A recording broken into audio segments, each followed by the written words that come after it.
Makasaysayang araw po, it's showtime! Kamakailan, nagdesisyon pabor sa Pilipinas ang Permanent Arbitration Court sa The Hague na linawin ang issue ukol sa West Philippine Sea. Kabilang sa mga pinagtatalo ng teritoryo ay ang mga islang malapit sa Palawan, ang Kalayaan Island Group, na bahagi ng Spratlys. Ang itinuturing na mga nakadiskubre ng mga islang ito ay ang magkapatid na Filemon at Tomas Cloma. Kilala si Tomas Cloma bilang ama ng maritime education sa Pilipinas sa kanyang pagtatatag ng Philippine Maritime Institute noong 1948. Ang kanyang kwento ay mababasa sa aklat na isinulat ni Jose Villabueva, Arnold P. Alamon at Maria Oliva Z. Domingo, ang Admiral Tomas Cloma, Father of Maritime Education and Discoverer of Freedom Land, Kalayaan Islands. Si Tomas ay isinilang noong 1904 sa Panglao, Bohol, kasama ang kanyang kapatid na si Filemon.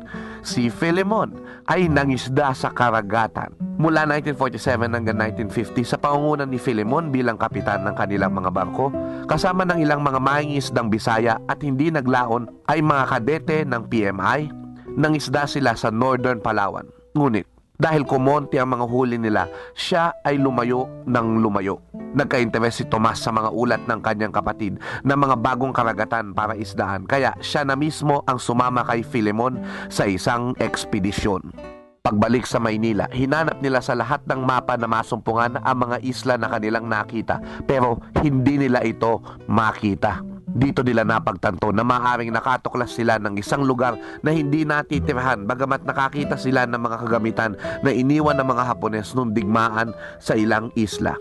Sumunod, tumungo sila doon na mayroon ng mga kamera.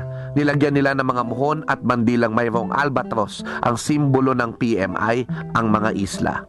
Noong May 15, 1956, kasama ang 40 tao, formal na sinakop ng magkapatid na Cloma ang mga isla bilang mga mamamayan ng Pilipinas.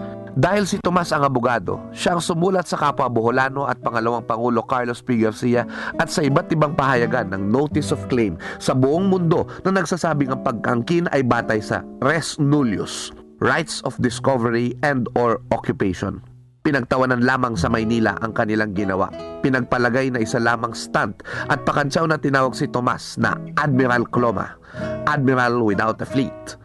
Wala naman raw makukuha mula sa mga isla na iyon. Kaya noong July 6, 1956, nang hindi makuha ang interes ng Pilipinas, Estados Unidos at mga nagkakaisang bansa, ipinroklama ni Cloma ang pagkakatatag ng Free Territory of Freedom Land. Dahil nagkaka-interes ng ibang mga bansang nakapaligid dito, lalo na ang China at Taiwan, noong 1971, kinilala ng Pangulong Ferdinand Marcos ang pag-angkin ni Cloma para sa Pilipinas at nakaiba ang 53 Island Freedom Land sa Spratlys.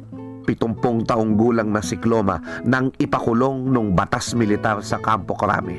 At sa bayad na piso, for 1 peso, isinuko ni Cloma ng tuluyan noong 1974 sa pamahalaang Pilipino ang kanyang karapatan sa mga islang hindi naglaon ay tatawaging kalayaan para matamo ang kanyang sariling kalayaan. Namatay si Tomas Cloma noong September 18, 1996 sa edad na 92 years old. Ako po si Xiao Chua para sa PTV News. And that was Showtime.